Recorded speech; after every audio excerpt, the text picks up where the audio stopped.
வணக்கம் நண்பர்களே. வாங்க இன்னைக்கு மஷ்ரூம் பிரியாணி எப்படி சுலபமா, டேஸ்டியா, மசாலா கம்மியா செய்யலாங்கிறத பார்க்கலாம். முதல்ல கொஞ்சம் எண்ணெய் விட்டு, ஒரு 4 ஸ்பூன் நான் நெய் விட்டுருக்கேன். நான் ஒரு 6 பேருக்கு சமைக்கிற மாரி இருந்தது. 1 கிலோ அரிசி போட்டிருக்கேன். அதனால நான் அவ்வளோ செய்றேன். பார்த்தீங்கன்னா, சீரக சம்பா அரிசிய 1/2 மணி நேரம் முன்னாடி ஊற வச்சுட்டு தான் நான் இந்த ப்ராசஸ் ஸ்டார்ட் பண்ணியிருக்கேன். பட்டை, சோம்பு, லவங்கம், ஒரு ஏலக்காய், கிராம்பு, அதுக்கப்புறம் பார்த்தீங்கன்னா, இந்த ஜாதி பத்திரி இது எல்லாத்தையும் கொஞ்சம் தான் நான் போட்டிருக்கேன். பார்த்தீங்கன்னாலே தெரியும். கொஞ்சம் கொஞ்சம் தான் நான் 6 பேருக்கே இவ்வளோதான் 1 கிலோ அரிசிக்கு ஆட் பண்ணியிருக்கேன். அதுக்கப்புறமா 2 பச்சை மிளகா காரத்துக்கும், வெங்காயம் பார்த்தீங்கன்னா, ஒரு 300, 400 கிராம் இருக்கும். பிரியாணிக்கு ஏத்த மாரி நீட்டா கட் பண்ணியிருக்கேன். ஏன்னா மஷ்ரூம் பிரியாணின்னா, நான் நெறைய 1/2 கிலோ மஷ்ரூம் போடப் போறேன். அதுல காரம் உங்களுக்கு உள்ள இறங்கணும்னா, நம்ம மிளகாத்தூள் போட்டா தான் காரம் நல்லாருக்கும். பச்சை மிளகா காரம் போட்டோம்னா, அந்த அளவு இறங்காது.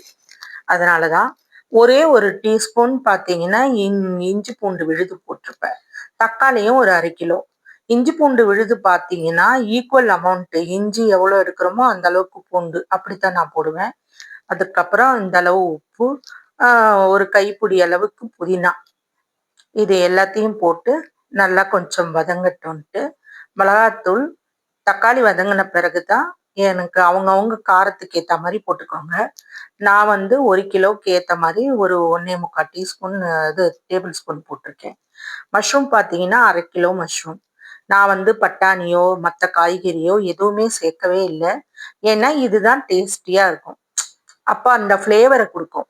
இத போட்டுட்டு, நல்லா ஒரு 2 கிண்டு கிளறிட்டு, தயிர் இல்லாத பிரியாணியாங்க. அதனால கொஞ்சம் தயிர் ஆட் பண்றேன். பார்த்தீங்கன்னா, ஒரு டேபிள் ஸ்பூன் இருக்கும் தயிரு. அந்த அளவு தயிர் போட்டுட்டு, இது கிளறிட்டு, நல்லா மூடி போட்டு கொஞ்ச நேரம் விட்டுறணும். ஏன் அப்படின்னு பார்த்தீங்கன்னா, மஷ்ரூம்ல இருந்து தண்ணி விடும். நான் 1 கிலோ அரிசி சொன்னேன். அதுக்கு நம்ம எப்பயுமே 1க்கு 2ன்னு வைக்கணும். பார்த்தீங்களா? இதுல எவ்வளவு தண்ணி விட்டுருக்கு பாருங்க. ஆனா, நான் குக்கர்ல செய்யப் போறேன். உடனே விசில் நல்லா விடப் போறேன்றதுனால, ஒரு 1 1/4ன்னு கணக்கு பண்ணி நான் 3 சொம்பு தண்ணி ஊத்திருக்கேன். அது இல்லாம அந்த மஷ்ரூம்ல இருந்து வந்த தண்ணியே எப்படி பார்த்தாலும் உங்களுக்கு 1/2 சொம்புக்கு மேல இருக்கும். ஸோ எனக்கு 1 1/4 அளவு கணக்கு வச்சு நான் பண்ணியிருக்கேன். 1/2 மணி நேரத்துக்கு முன்னாடி ஊற வச்ச அந்த சீரக சம்பா அரிசிய இதுல ஆட் பண்ணியிருக்கேன். பண்ணிட்டு குக்கர் போட்டு நம்ம மூடி வச்சுட்டோம்னா, 2 விசில் விட்டு திறந்து பார்த்தோம்னா, சும்மா பொல பொலன்னு சூப்பரா வந்திருந்ததுங்க மஷ்ரூம் பிரியாணி. எல்லாரும் விரும்பி சாப்பிட்டாங்க. இதுக்கு கூட பார்த்தீங்கன்னா, தயிர் பச்சடியும், பன்னீர் ஃப்ரையும் பண்ணியிருந்தேன். இது எப்படி அப்படின்னா, இந்த ஃப்ளேக்ஸ் இருக்கு இல்லையா?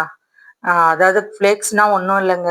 நம்ம காஞ்ச மிளகாவ வறுத்துட்டு அத பொடி பண்ணதையும், உப்பு, கொஞ்சம் லெமன் போட்டு பெசறி வச்சுட்டு, அத தோசை தவால போட்டு எடுத்தா பன்னீர் ஃப்ரை. அவ்வளோதாங்க. சமையல் ரொம்ப ஈஸி தாங்க. அத அன்போட பரிமாறுறதுல தான் முழு இதுவும் இருக்கு. வசி விலாக்ஸ தொடர்ந்து சப்ஸ்கிரைப் பண்ணுங்க, லைக் பண்ணுங்க, ஷேர் பண்ணுங்க. இத செஞ்சு பார்த்துட்டு எப்படி இருந்ததுன்னு உங்க கருத்துக்களையும் கமெண்ட்ல பதிவு பண்ணுங்க. என்ன நண்பர்களே, உங்களுக்கு இது பிடிச்சிருந்ததா? இது மசாலா கம்மியா இருக்கும்.